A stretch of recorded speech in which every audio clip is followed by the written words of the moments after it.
Bienvenue dans cette nouvelle vidéo. Donc aujourd'hui, je vous propose la démonstration de l'inégalité triangulaire. C'est quoi l'inégalité triangulaire? C'est tout simplement la définition même de la construction d'un triangle. En d'autres termes, je vais dire que un triangle est constructible si cette inégalité est respectée. Alors, bien évidemment, ici, nous avons des valeurs absolues. Peut-être que vous ne voyez pas ce que je veux dire. On va faire un exemple et vous allez mieux comprendre. Donc, voici un triangle ABC. Alors, j'ai réussi à le construire. C'est parce qu'il respecte les propriétés suivante. C'est-à-dire que la longueur des deux côtés doit être supérieure à la longueur du troisième côté. Si par exemple, je prends le côté AC plus BC, il faut que ça soit supérieur ou égal au côté AB. Donc, ce qui fait que on aura quoi? AC plus BC qui sera supérieur ou égal à AB. Et on aura AB plus AC qui sera supérieur ou égal à BC. Et on aura BC plus,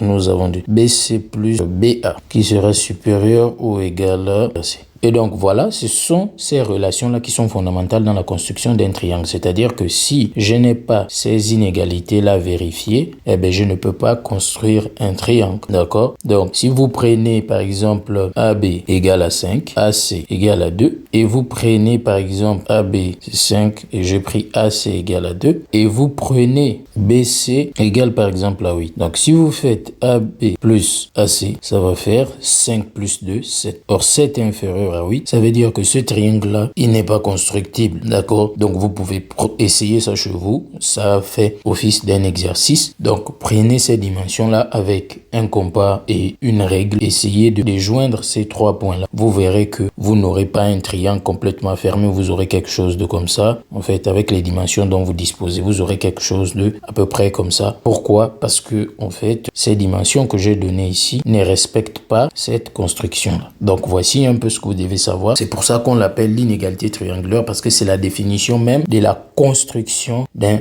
triangle. Trêve de bavardage, allons-y à la démonstration. Donc, pour faire la démonstration, nous allons nous rappeler de la définition de la valeur absolue. Nous savons que la valeur absolue d'un nombre réel A est toujours supérieur ou égal au nombre A lui-même. Ça veut dire que chaque nombre que vous allez prendre réel, lorsque vous prenez sa valeur absolue, c'est toujours supérieur ou égal au même nombre. Ou ça, donc, je vais vous mettre le lien ici, quelque part qui va apparaître en haut à droite de votre écran, et vous pourrez aller visualiser cette vidéo où j'explique en détail la définition de la valeur absolue. Mais nous ici, ce qui va nous intéresser, c'est juste cette formule. D'accord? Donc, on va prendre x et y qui appartiennent à R tel que x soit inférieur ou égal à la valeur absolue de x et y soit inférieur ou égal à la valeur absolue de y. Ça, c'est d'une part. D'autre part, qu'est-ce que nous savons encore d'autre? Nous savons que si on a un nombre A réel, donc je travaille toujours avec le même nombre, donc la racine carrée de A au carré, c'est égal à la valeur absolue de A. Ça, vous connaissez aussi cette définition. Encore une fois, je vous renvoie dans la vidéo que j'ai déjà fait sur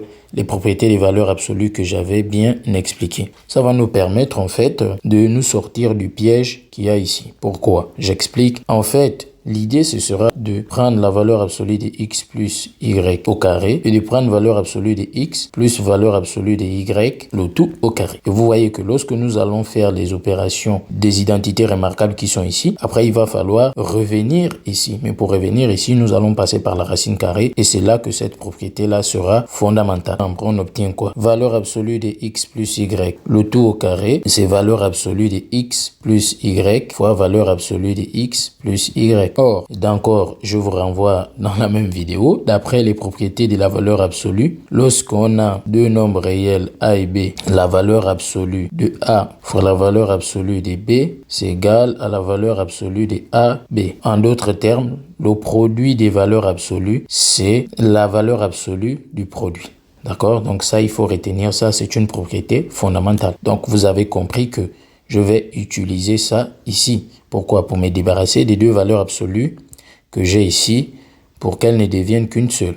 Donc j'obtiens valeur absolue de x plus y parce que ici, c'est x plus y fois x plus y, et donc ça nous donne x plus y, le tout au carré. Or, nous savons aussi que la valeur absolue, donc quel que soit a un nombre positif, la valeur absolue d'un nombre positif, c'est le nombre lui-même. Donc, en d'autres termes, ça veut dire que la valeur absolue de x plus y, le tout au carré, c'est x plus y, le tout au carré. Pourquoi? Car on sait que x plus y, le tout au carré, est toujours supérieur ou égal à 0. D'accord? Puisque x et y sont des nombres réels. Donc, l'égalité remarquable qu'on obtient ici, vous savez la développer. Donc, je vous laisse développer ça. Donc, vous pouvez faire pause. Après, vous développez. Vous allez obtenir ce résultat. Donc, après avoir développé cette égalité remarquable, nous allons dire que la valeur absolue de x plus y, le tout au carré, ça vaut exactement cette chose-là, et ça c'est la première relation, et on s'arrête là. Donc allons-y avec la deuxième relation. Donc on aura valeur absolue de x plus valeur absolue de y. Donc en l'élevant au carré, on obtient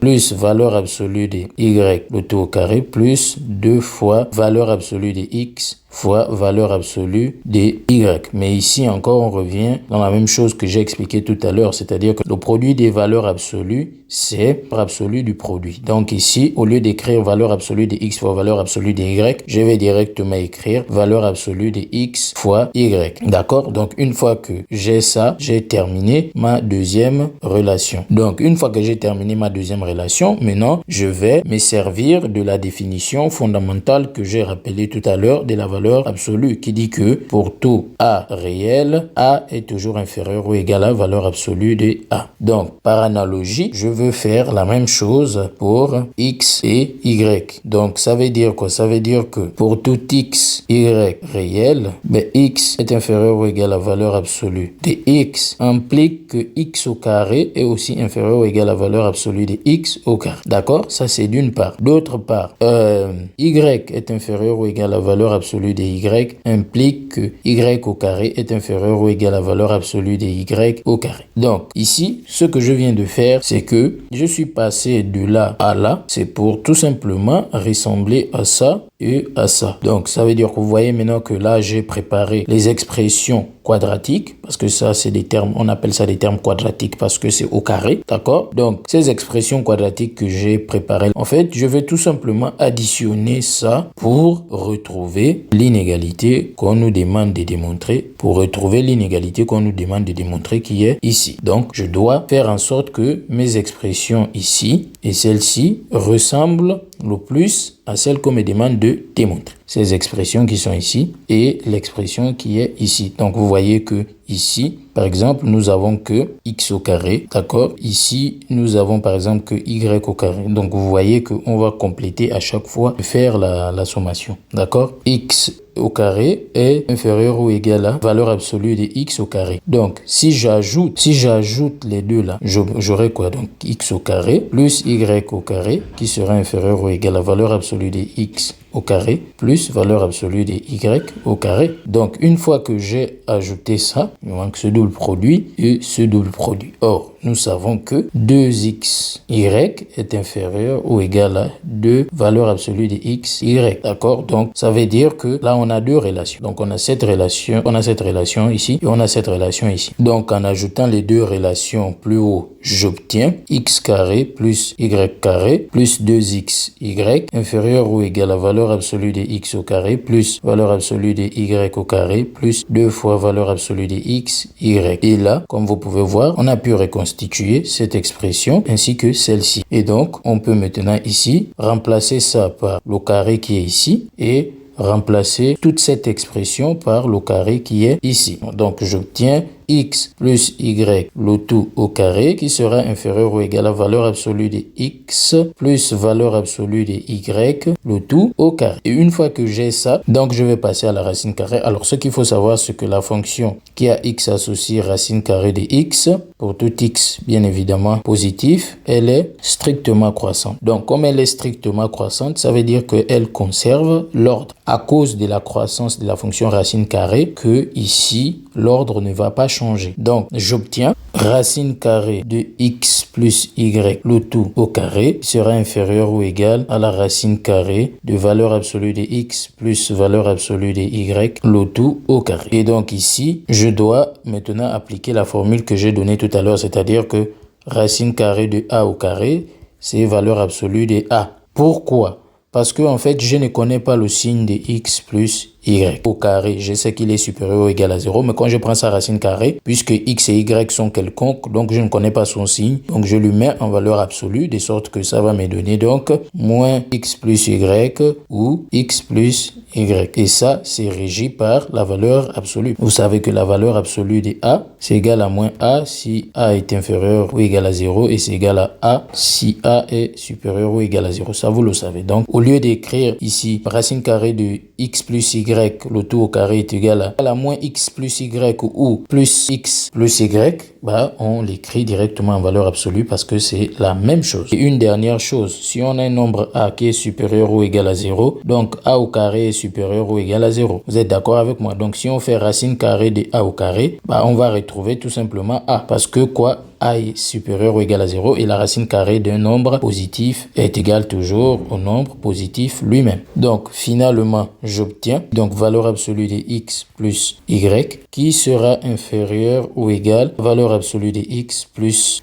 valeur absolue de y, et c'est ce qu'il fallait démontrer. Donc, j'espère que cet exercice ou du moins cette démonstration vous a permis de comprendre comment un triangle se construit. Alors, peut-être qu'il y a des gens qui vont se poser la question de savoir pourquoi on a travaillé avec les valeurs absolues alors qu'on parle des distances. Donc, la valeur absolue mesure la distance à 0 d'un nombre. Donc, si je prends la droite des réels ici, d'accord, que je mets sur l'axe des abscisses par exemple, je vais placer mon origine ici. Donc, si je prends un point, par exemple, A ici, d'accord, et je lui donne pour coordonnée petit a, et si je prends un point B ici, ou bien je lui donne moins a. Si je veux la distance BO, ce sera tout simplement la valeur absolue de moins a, d'accord, et puisque A ici, moi on est dans la zone moins a, et la valeur absolue de moins a, ça va nous faire A, d'accord. Donc, c'est la même chose. Ici aussi, si je veux la distance OA, donc OA, ce sera égal à valeur absolue de A. Mais valeur absolue de A, puisque A est positif, donc c'est, oh là là, je mets ça là-bas, puisque A est positif, valeur absolue de A c'est égal à A. Mais ici